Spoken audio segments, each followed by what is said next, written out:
तो अमेरिका के उपराष्ट्रपति जी ने मुझे फोन पे बताया कि पाकिस्तान बहुत बड़ा हमला करने वाला है, ये उन्होंने मुझे बताया। मेरा जो जवाब था, जिनको समझ नहीं आता है उनको तो नहीं आएगा, मेरा जवाब था अगर पाकिस्तान का ये इरादा है तो उसे बहुत महंगा पड़ेगा। ये मैंने अमेरिका के उपराष्ट्रपति को कहा। अगर पाकिस्तान हमला करेगा तो हम बड़ा हमला कर करके जवाब देंगे, ये मेरा जवाब था।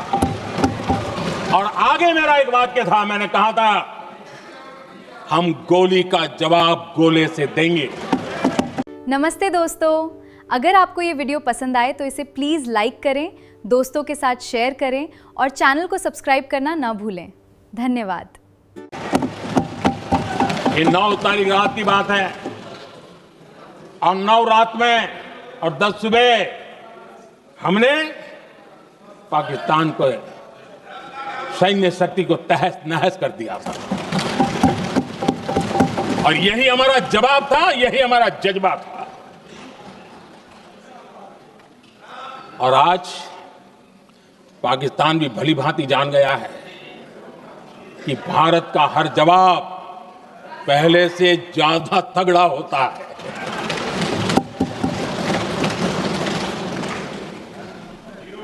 उसे यह भी पता है कि अगर भविष्य में नौबत आई तो भारत आगे कुछ भी कर सकता है। और इसलिए मैं फिर से लोकतंत्र के इस मंदिर में दोहराना चाहता हूं, ऑपरेशन सिंदूर जारी है।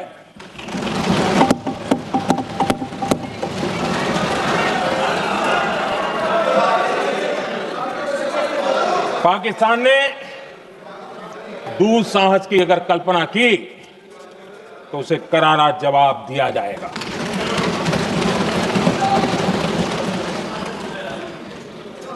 आदरणीय अध्यक्ष जी, आज का भारत आत्मविश्वास से भरा हुआ है। आज का भारत आत्मनिर्भरता के मंत्र को लेकर के पूरी शक्ति के साथ तेज गति से आगे बढ़ रहा है। देश देख रहा है भारत आत्मनिर्भर बनता जा रहा है, लेकिन देश ये भी देख रहा है कि एक तरफ तो भारत आत्मनिर्भरता की ओर तेज गति से आगे बढ़ रहा है, लेकिन कांग्रेस मुद्दों के लिए पाकिस्तान पर निर्भर होती जा रही है।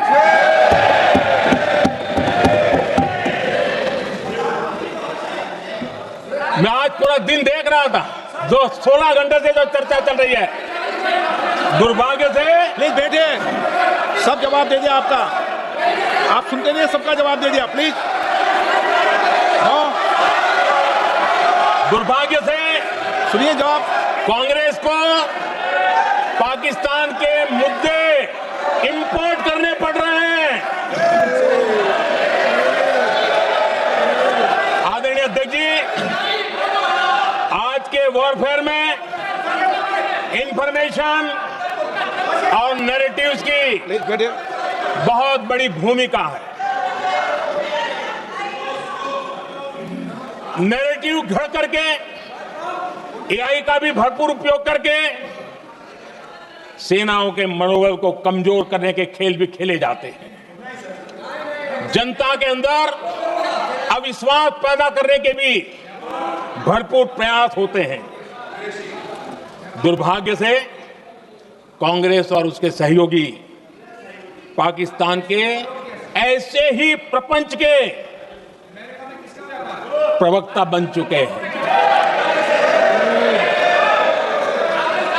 आदरणीय अध्यक्ष जी, देश की सेना ने, आदरणीय अध्यक्ष जी, ये तरीका है देश की सेना ने, बैठिए बैठिए। देश की सेना ने सर्जिकल स्ट्राइक की।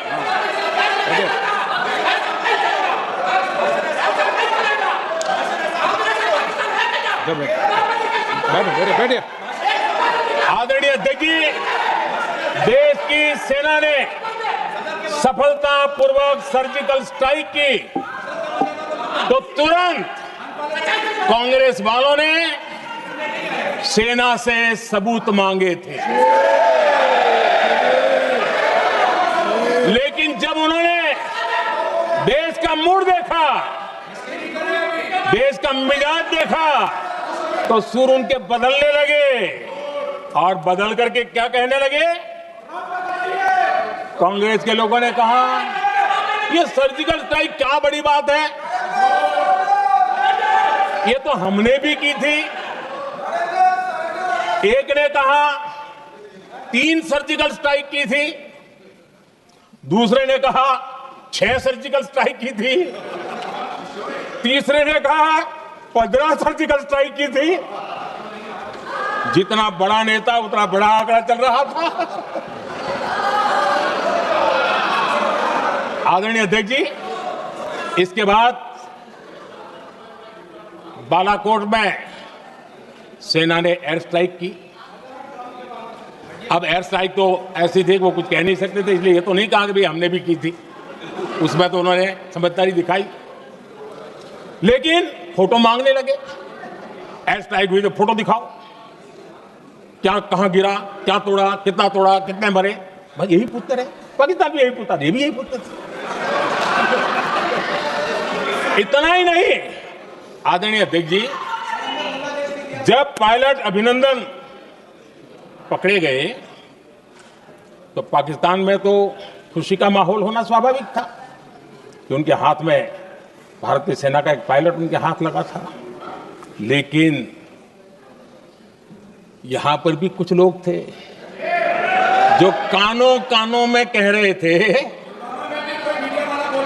अब मोदी फंसा, अब अभिनंदन वहां आए, मोदी ला करके दिखा दे, अब देखते हैं मोदी क्या करता है। आज डंके की चोट पर अभिनंदन वापिस आएगा।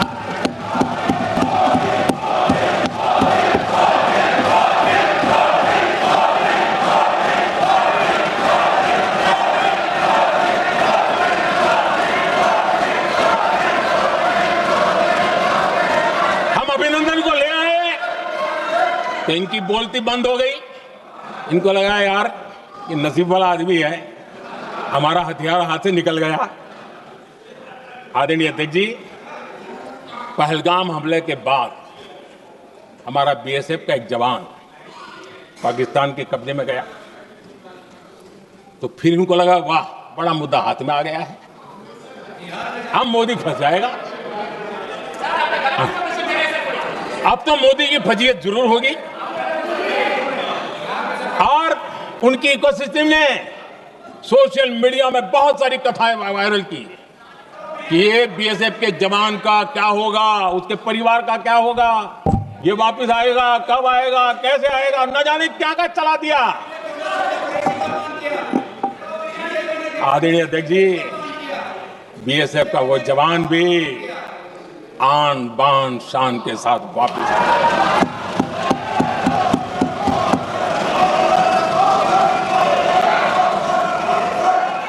आतंकवादी रो रहे हैं, आतंकवादियों के आका रो रहे हैं, और उनको रोते देखकर यहां भी कुछ लोग रो रहे हैं।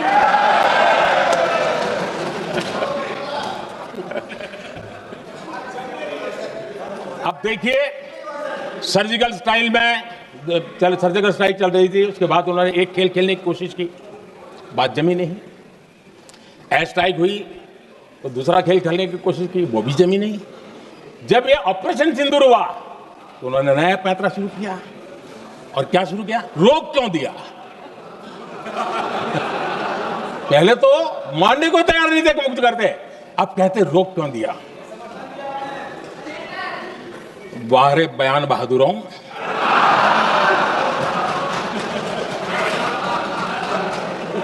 आपको विरोध का कोई न कोई बहाना चाहिए। और इसलिए सिर्फ मैं नहीं, पूरा देश आप पर हंस रहा है।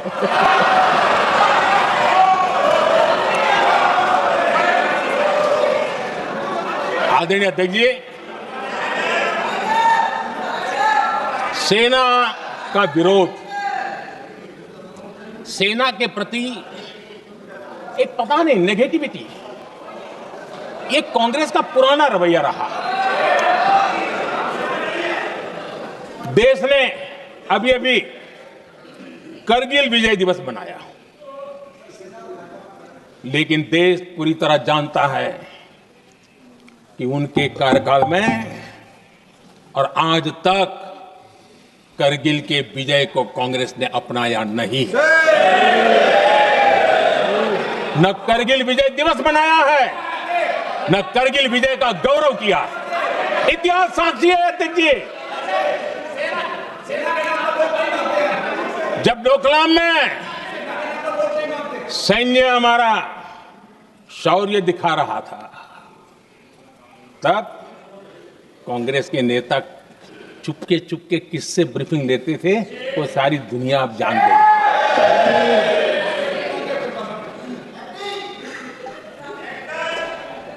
आप निकाल दीजिए पाकिस्तान के सारे बयान और यहां हमारा विरोध करने वाले लोगों के बयान, फुल स्टॉप कॉमा के साथ एक है। क्या कहेंगे इसको? और बुरा लगता है सच बोलते हैं तो। पाकिस्तान के साथ सुर में सुर मिला दिया जाता है। आदरणीय अध्यक्ष जी, देश हैरान है, कांग्रेस ने पाकिस्तान को क्लीन चिट दे दी है।